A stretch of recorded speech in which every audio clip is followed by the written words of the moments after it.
Hey, what's up, friend? Today we are examining God the Judge. His verdict is not what you fear. Many times, especially in the Western American church, we have this idea when we speak of God the Judge as this angry guy in a courtroom setting, on a big desk with a black robe and a huge gavel, just waiting to sentence us with the sentence that we deserve. But in this episode, we are looking into the biblical definition of what the aspect of God exactly is as a judge. You know, many of us, we went out and got tattoos that said, "Only God can judge me." But what does that mean? Our judgment, our judicial system, our courtroom system, and his judgment, his judicial system are way different than ours. We have the wrong idea, and we are diving headlong into this to see that God as our judge is actually a beautiful thing. It's a powerful thing, and it's an aspect of him that we must know so that he is unveiled to us. So we see Father God in the right lens, in a perfect love, because that perfect love is power. Once we see it with unveiled eyes, scales dropped off. Oh, glory. We better get into this right now or I'm going to have me a churchy fit. So let's go. So first off, if we're going to have the proper idea of what God as our judge looks like, what his judgment looks like, it would behoove us to look at the book of Judges. There is a whole book about judges, God's viewpoint, God's perspective, God's desire of what this aspect of him called judge really looks like. We're not going to study the whole book, but many of you have read it. You have many different heroes like Deborah, Gideon, Samson. They were all judges in the book of Judges. So let's just take a quick look. What did God raise them up for? In every single case, God raised these judges up to set his people free from all kinds of bondage, enslavement by different enemies. He raised them up to set them free from the things that were coming against them. So, my first point is the judgment of God takes aim at whatever stands between love. Whoo, hot dog. The judgment of God takes aim at whatever stands between our love. So these enemies were coming in, getting in the way of God and his love for his children. So his wrath takes aim at that. There's a beautiful story that I heard by a theologian. I believe his name is Baxter Kruger. Now, I shouldn't have to say this, but I don't agree with everything he's about, but I focus on what I do agree with. And he has this beautiful story of when he was a little boy. He was in his backyard, and all of a sudden, his sweet mama, who had never raised her hand at him, had never showed him any kind of anger towards him, all of a sudden, she comes running at him with a hoe, and she's about to swing it. And in that moment, little Baxter Kruger is terrified because he sees the wrath or the judgment of his mother, of his parent, coming at him. But little did he know, there was a very poisonous snake. I believe it was a copperhead. One bite to a child would definitely kill a child. And his mama comes swinging that hoe, and the hoe goes right past Baxter and chops the head off of this copperhead. See, at first, Baxter was afraid of that judgment or that wrath that was coming at him from his parent.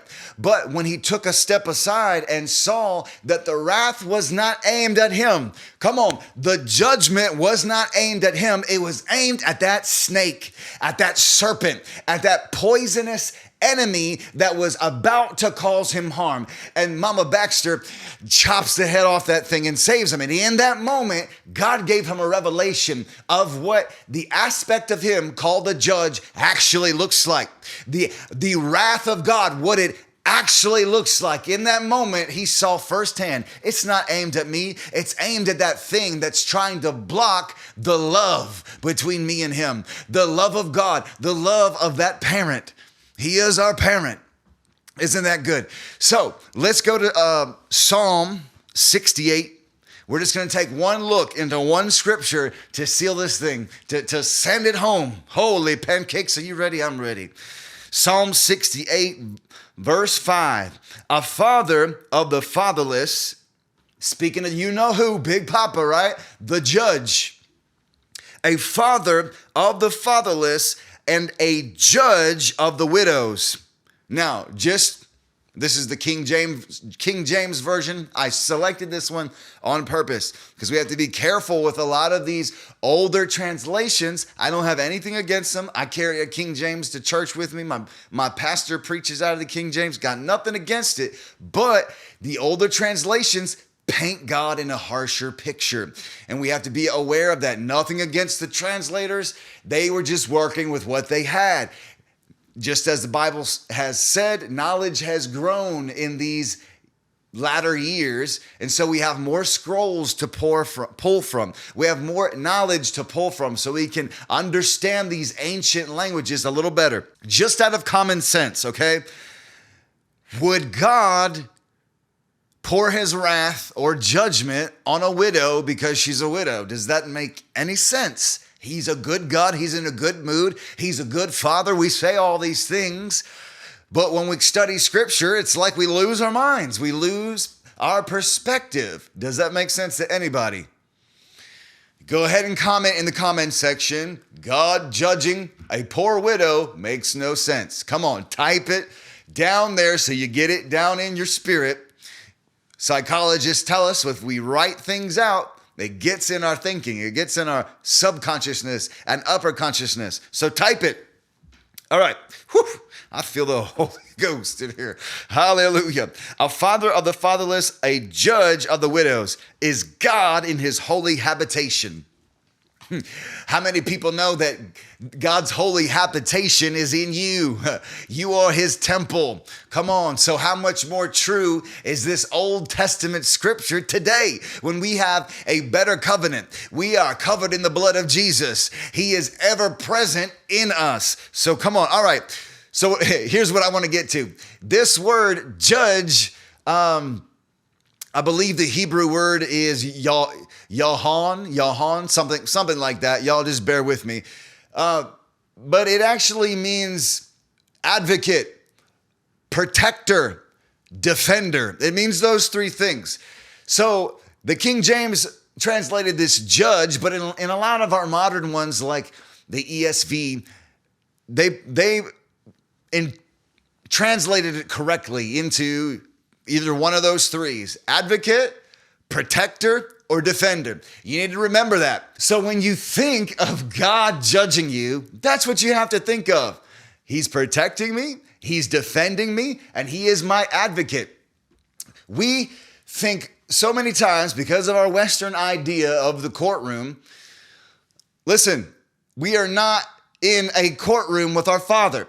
We think that maybe the Holy Spirit or the Father are our prosecutor, and then Jesus is there pleading his blood as our defender. Get rid of that. Satan and his minions, they are the accusers. The Bible says they accuse us day and night. So get out of your mind that God as a judge is somehow your accuser. That is ungodly. That is a wicked doctrine. Satan and his kingdom are all the accusers that come against us. We have a Father that stands in perfect love as our defender, as our protector, and as our advocate. And I'm speaking also to the entire Trinity, Father, Son, and Holy Spirit. That should embolden you. That should encourage you, knowing that even though the enemy accuses you, even though he comes to sift you like wheat, you've got a Father, you've got a brother, and you've got the Holy Spirit all standing in for you as your advocate, as your protector. Whoo, come on, somebody. Hallelujah. So this is who he is as a judge.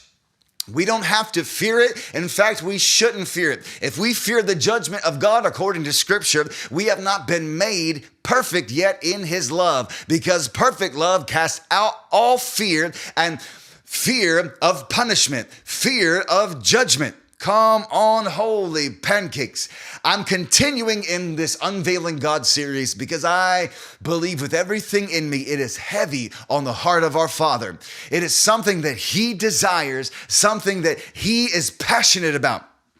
I've got the little neighbor boys at the window right here. So stay tuned for these episodes within the God Unveiled series as we reimagine and rethink the judgment of God.